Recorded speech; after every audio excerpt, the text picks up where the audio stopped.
Bentornati sul canale dell'azienda agricola Venture. Come sempre vi facciamo vedere un po' i lavori che facciamo in questo periodo. Ovviamente nel periodo invernale il lavoro principale che siamo chiamati a fare è la potatura e la gestione, diciamo, invernale delle viti. Ecco, ovviamente dobbiamo fare principalmente, come dicevamo, il lavoro in campagna, ma quindi la potatura, stracciatura, legatura delle viti. Ovviamente dobbiamo alternare con questi grandi lavori ad altri piccoli lavori di manutenzione. Avete visto nelle settimane scorse un po' di manutenzione a un palo, per esempio, che avevamo rotto, al compressore che aveva bisogno di una piccola revisioncina. Ecco, quindi alterneremo un po' in queste settimane appunto macro lavori in campagna, quindi principalmente legati alla potatura, a lavoretti diciamo comunque importanti legati alle manutenzioni appunto nella nostra azienda. Come avete un po' intravisto qua dai primi minuti di questo video, ci troviamo in un nostro vigneto a pergola. Noi non abbiamo tantissima superficie a pergola, però appunto ci vediamo impegnati appunto anche nella gestione di questo sistema di allevamento, per cui condividevamo con voi, l'idea era quella di condividere con voi alcuni tagli, alcune diciamo tecniche di potature legate anche appunto a questa forma di allevamento. Ecco, in questo vigneto ci troviamo tra l'altro in una pergola che è una pergola semplice, quindi vuol dire che è una pergola che vede l'organizzazione della parete fogliare, della distribuzione dei tralci nel periodo invernale, della selezione dei capiafrutto solo in una parte, cioè quindi vedete ha ovviamente il ceppo, quindi il corpo, e da cui dipartono dei rami. Ecco, quei tralci vengono legati solo da una sola parte, quindi è un monolaterale.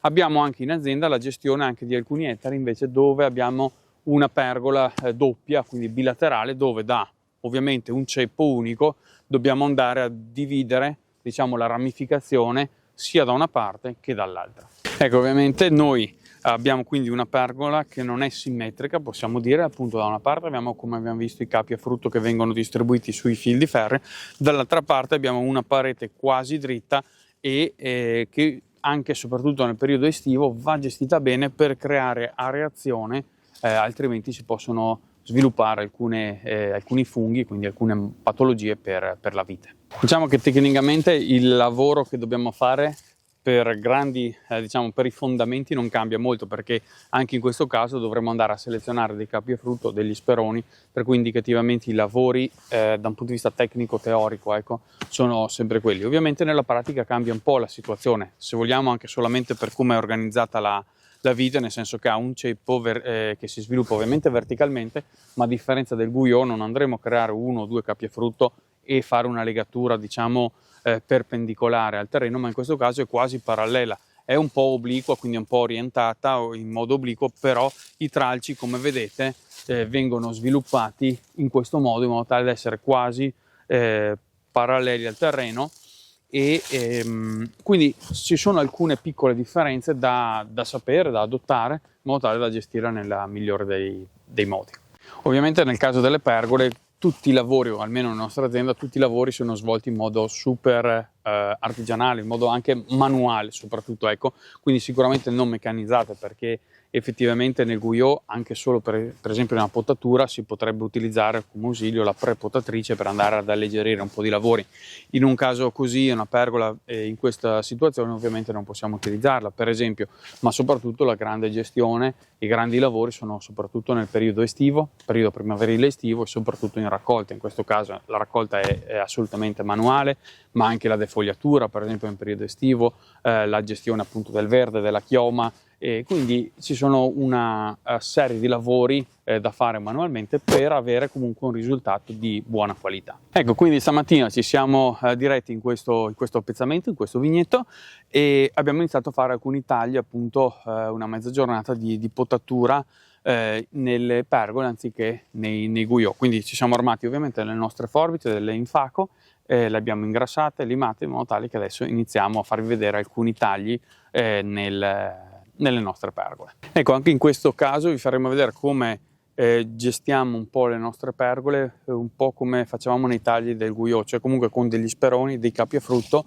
quindi si cerca di lavorare su quello lasciato l'anno precedente. Anche in questo caso, per esempio, è bene evidente, qui abbiamo uno sperone e dovremo concentrarci su quello che ha prodotto lo sperone e andare a elaborare attraverso il materiale che ha prodotto quello che sarà il taglio del presente, il taglio del passato e del futuro, ovviamente. Ecco, quindi in questo caso, concentrandoci su quello che ha prodotto lo sperone, dovremo andare a trovare lo sperone per l'anno prossimo, e qua evidentemente il circuito linfatico me lo rappresenta attraverso la continuità, me lo rappresenta attraverso questo tralcio, e ovviamente andremo a selezionare questo come capofrutto. Ecco, in questo caso allora andremo a selezionare questo come sperone. Come vedete, un taglio netto, un po' obliquo, perché è anche importante l'obliquità, perché in caso di pioggia o che possa, diciamo, sgrondare meglio, quindi meno umidità sui tagli, sempre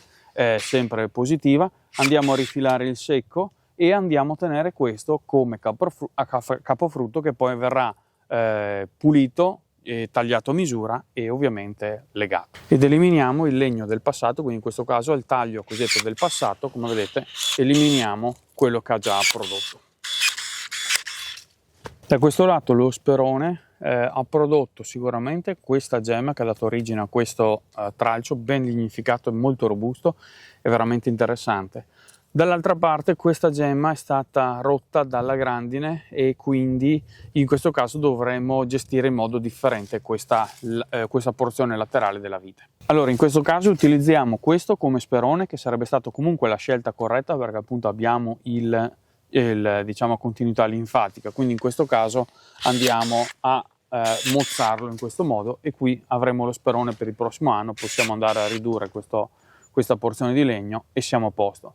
Il capofrutto ovviamente non siamo riusciti a trovarlo perché appunto il danno della grandine è stato evidente, quindi ci alziamo un attimino e andiamo a trovarlo in quest'altra porzione, quindi un po' più in alto troveremo questo capofrutto. Quindi andiamo a fare un taglio con un po' di legno di rispetto, come vedete, un pezzettino di legno di rispetto che male non fa, e ovviamente qua andremo a ripulire e a gestire bene il capofrutto che abbiamo voluto ottenere.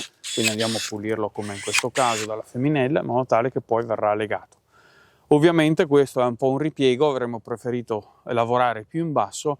Il discorso è che ovviamente dobbiamo fare con quello che troviamo anche in questo vigneto, e comunque grossi problemi non ce lo crea. Perché comunque questo capofrutto possiamo comunque gestircelo, perché qui non abbiamo grandi meccanizzazioni, per cui possiamo alzarci un pochino, possiamo andare anche verso l'interno del profilo, diciamo, della vite senza grossi problemi. Ecco, ovviamente andiamo a ripulire un po' quello che aveva già prodotto. Questo è un legno di 2 anni e che ha prodotto ovviamente delle gemme che hanno dato origine a legni di 1 anno. Quindi questo è un legno di 1 anno ovviamente che ha dato frutto quest'anno.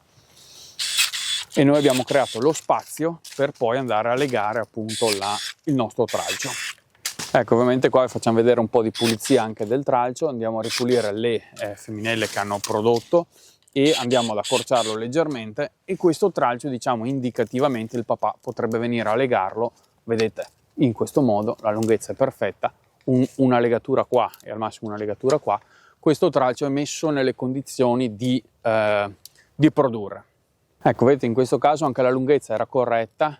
Perché? Perché noi in questo caso abbiamo l'ultimo filo, questo, che è libero. A noi ci serve libero perché le ultime gemme, queste e questa, che darà origine a ipotetici germogli che dopo diventeranno ovviamente lignificati, quindi tralci, cosa succederanno? Queste gemme troveranno possibilità di appoggiarsi sull'ultimo filo di ferro durante la stagione estiva. Noi verremo periodicamente dopo, diciamo, l'ultimo filo a fare una sorta di cimatura manuale e con le forbici, e in questo caso riusciremo a contenere ovviamente la parete fogliare, a incrementare il corretto sviluppo delle parti zuccherine, delle parti organolettiche importanti per l'uva, e quindi concentrare le energie nella parte del frutto, e quindi equilibrare, diciamo, le energie a favore ovviamente della parte zuccherina. Ecco, questo per farvi vedere un po' come si presenta al momento la pergola. Quindi l'anno scorso abbiamo legato qui il tralcio, e anche qui abbiamo legato il tralcio. come vi spiegavamo, lasciamo sempre l'ultimo filo libero, perché questo tralcio, per esempio, che era stato a suo tempo germoglio, si sarà sicuramente appoggiato su questo ultimo filo e ci ha dato la possibilità nelle settimane, diciamo nei mesi estivi, di poter essere periodicamente cimato a questa altezza, in modo tale appunto da contenere e gestire al meglio le nostre pareti fogliari. Ecco, qua si vede bene un altro esempio di sperone che ha lavorato bene. In questo caso ovviamente avremo continuità linfatica nella porzione un po' più laterale, ventrale dello sperone, quindi la prima gemma ci ha dato il prossimo sperone, quindi questo tralcio andremo a potarlo in questo modo, quindi lo accorciamo e creerà la base per il prossimo sperone e ovviamente accorciamo un po' il legno secco e questo sarà il tralcio che noi selezioniamo quest'anno per andare a creare frutto. Ecco, per scegliere la lunghezza dello sperone è abbastanza semplice, nel senso che si contano generalmente 2 gemme, cioè in questo caso noi abbiamo aspettato a tagliare dopo una gemma dorsale e una gemma ventrale visibile. Ora, le gemme dorsali e ventrali praticamente sarebbero la gemma dorsale sopra e la gemma ventrale sotto, per capirsi, ecco. E questa porzione è la corretta, secondo noi, gestione dello sperone e appunto le gemme sono queste protuberanze, queste piccole protuberanze, rigonfiamenti, che daranno origine ai germogli. E stessa cosa, per esempio, le gemme le possiamo vedere nel tralcio che noi abbiamo lasciato. Ovviamente queste gemme sono importantissime perché nel caso dello sperone mi darà origine a dei tralci che poi serviranno per gestire meglio lo sperone e il capofrutto, mentre le gemme sul capofrutto sono essenziali perché ovviamente mi andranno a creare quei germogli che poi porteranno frutto, perché ovviamente bisogna sempre considerare, giusto per fare un piccolo recap, che la vite andrà a creare il frutto proprio dal legno, quindi dai germogli di un anno. Anche in questo caso è evidente lo sperone che ha lavorato abbastanza bene, abbiamo sempre un nostro tralcio più ventrale e un tralcio dorsale, quindi un tralcio più basso e un tralcio più in alto. In questo caso è uno sperone un po' tanto verticale, ma questo abbiamo, per cui anche in questo caso noi andremo a selezionare il nostro sperone, quindi useremo questo tralcio, contiamo una gemma ventrale, una gemma dorsale visibile e poi andremo a potare tenendo sempre un po' di legno di rispetto, anche se sono tagli veramente piccoli in questo caso.